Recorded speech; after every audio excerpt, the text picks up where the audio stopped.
আসসালামু আলাইকুম সুধী। আজ ভাপা পিঠা বানাবো।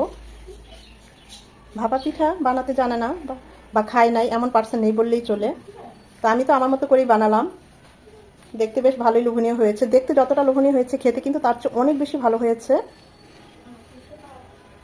একদম চুলা থেকে গরম গরম পিঠা খাওয়ার মজাই আলাদা। আর এই প্রচণ্ড শীতে তো হলে তো আর কোনো কথাই নেই। চলুন আমরা ভাপা পিঠা বানানোটা শুরু করি।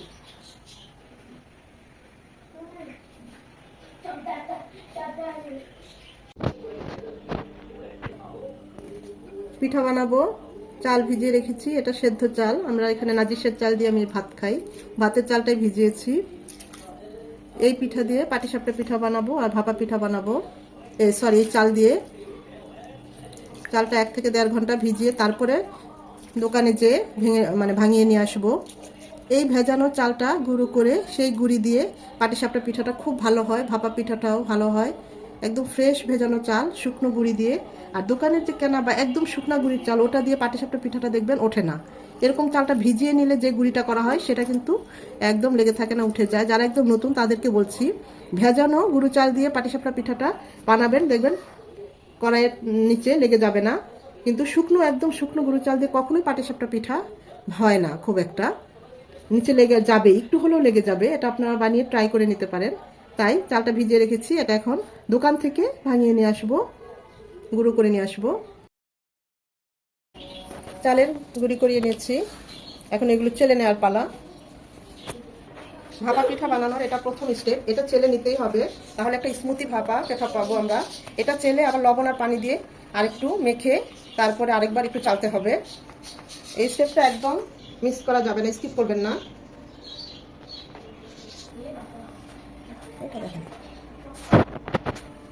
এগুলো ফেলে দিতে হবে। এখন স্মুথি একটা গুঁড়ি, এটা দিয়ে যে পিঠাই বানাই না কেন, পাটিসাপটা ভাপা যেটাই বানাই না কেন, খোলা পিঠা খুবই স্মুথ হবে, খেতে অসম্ভব ভালো লাগবে। এখন এটাকে পরিমাণ মতো পানি আর লবণ দিয়ে একটু মেখে নেব। যে পিঠার যে লবণের টেস্টটা, সেটা সামান্য হাফ কাপের চেয়ে একটু বেশিও লাগতে পারে, এটা যার যার পরিমাণ অনুযায়ী। ওটা করে আরেকবার চেলে নিতে হবে। ভাপা পিঠা এই দুইটা স্টেপ ফলো করতেই হবে। প্রথমত চেলেছি গুঁড়িগুলো স্মুথি একটা ভাপা পিঠা খাওয়ার জন্য, এটা অবশ্যই চালতে হবে। এখন সেকেন্ড যে স্টেপটা, এটাও চেলে নিতে হবে। আমি গুঁড়িগুলো চেলে এখানে একটু পানি আর লবণ দিয়ে, স্বাদ মতো লবণটা দিবেন, যে যেমন পিঠার জন্য যে লবণটুকু দরকার হয়, এভাবে করে নিয়েছি। তো পানিটা দেওয়ার পরে দেখবেন গুঁড়িগুলো এরকম একটু দলা পেকে যায়।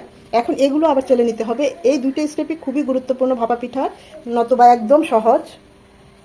আমি তো চেলে নেওয়ার জন্য এরকম একটা রুটি রাখার এরকম চালনি নিয়েছি।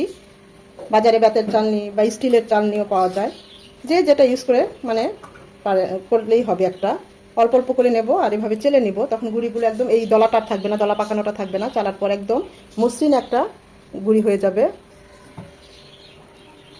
এটা ভাপা পিঠা করতেই হবে, এটা স্কিপ করা যাবে না। এই যে দেখুন, এই গুঁড়িগুলি কিন্তু একদম মিহি।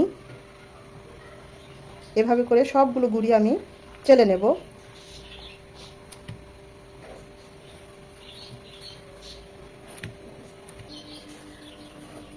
এরকম হবে গুঁড়িগুলো। লবণ পানি একদম পরিমাণ মতো দিতে হবে। পানিটা একদম বেশিও দেওয়া যাবে না, আবার কমও না। এটা ভেজা চালের গুঁড়ি, আমি যে ভাত খাই সে ভাতের চালের গুঁড়ি। আপনারা চাইলে আতপ চাল, অন্য যে কোনো চাল ব্যবহার করতে পারেন।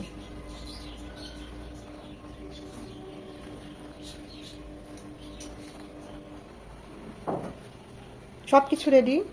খেজুরের গুড়, যে চাকা গুড়টা, সেটা বটি দিয়ে আমি এভাবে কেটে নিয়েছি। চাইলে শিল দিয়েও এরকম গুঁড়ো করে নিতে পারেন। নারকেল কুড়িয়ে নিয়েছি।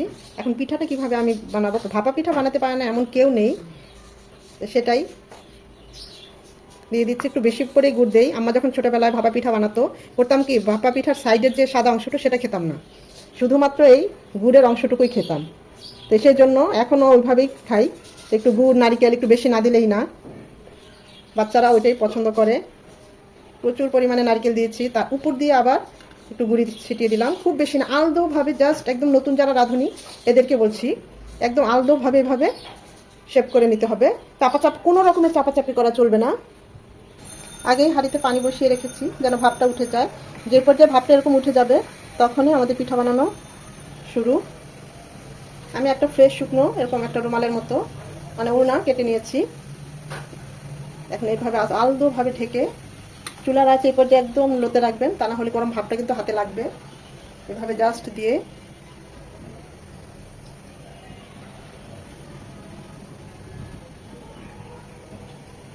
একদম আলতোভাবে, বাস। এখন চুলার হিট লো টু মিডিয়াম হিটে দিয়ে দিব। 3 থেকে 4 মিনিটের মধ্যে একটা পিঠা হয়ে যায়। এটা হতে থাক। ওই পিঠাটা হতে হতে আমি আরও একটা পিঠা, ভাপা পিঠা বানিয়ে দেখাচ্ছি। অল্প একটু গুঁড়ি দিয়ে এভাবে একটু ছড়িয়ে দিয়ে, খুব বেশি গুঁড়ি দেবো না, তাহলে সাদা সাদা অংশগুলো কেউ খেতে চাইবে না। খেজুরের গুড় পর্যাপ্ত পরিমাণে, যেহেতু বাসায় বানাচ্ছি। নারকেল কোড়া, চেষ্টা করবেন ফ্রেশ নারকেল কোড়াটা নিতে, খেতে অনেক ভালো হয় ভাপা পিঠাটা।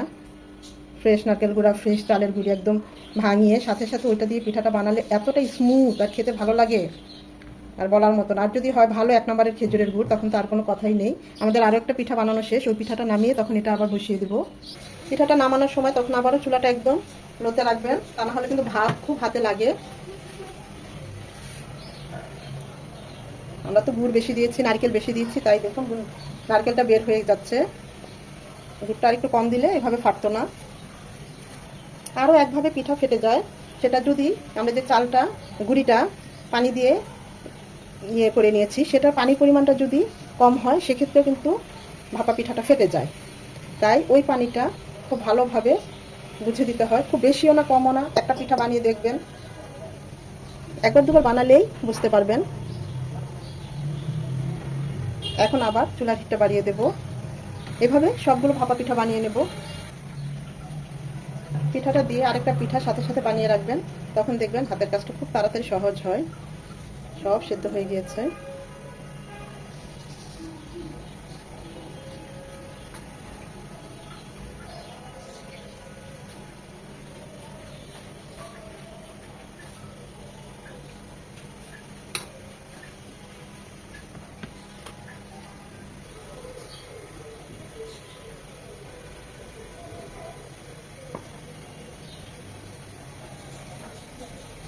মাশাআল্লাহ, পিঠাগুলো কত সুন্দর হয়েছে দেখুন।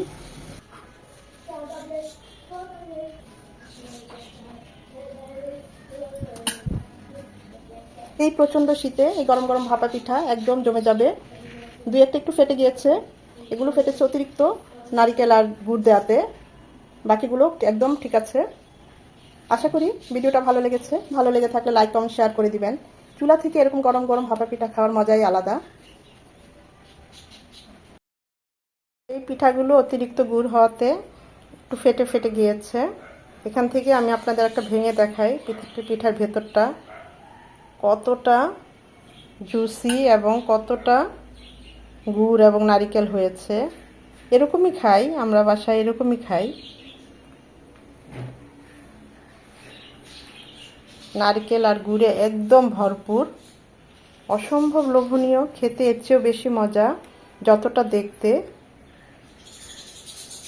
গরম গরম এই ভাপা পিঠার আবেদনই আলাদা।